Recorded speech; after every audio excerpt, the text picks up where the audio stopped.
Puncak arus balik mudik lebaran ring Bandara Ngurah Rai, kekantenang ring tanggal 10 Juni sane jagi rawuh. Bandara Ngurah Rai taler sampun gayang ayahanipun.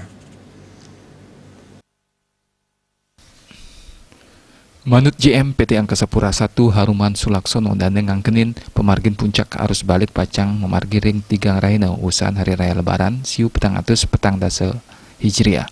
Arus balik penumpang akeh kausekin kramo sane jagi lunga ke Jakarta, Surabaya, miwah Yogyakarta. Namdabin nyagayang ayahan sane becik war semangkin sane sampun nyagayang makudang-udang ayahan minakadi kawentenan genah parkir saat taler ayahan sane wenten ring terminal keberangkatan. Kami merencanakan atau mengestimasi akan terjadi arus balik pada tanggal 9 Juni atau plus 3.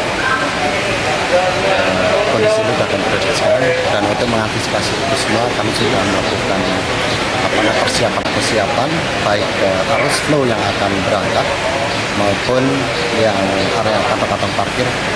Kemudian dengan konsep kami akan mengatur dan mengutamakan alur-alur keberangkatan.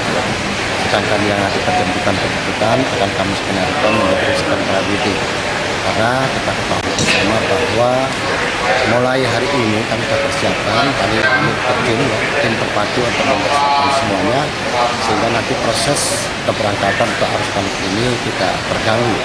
Kami akan berusaha semaksimal mungkin sehingga proses keberangkatan melalui beberapa maskapai ini akan berjalan dengan baik.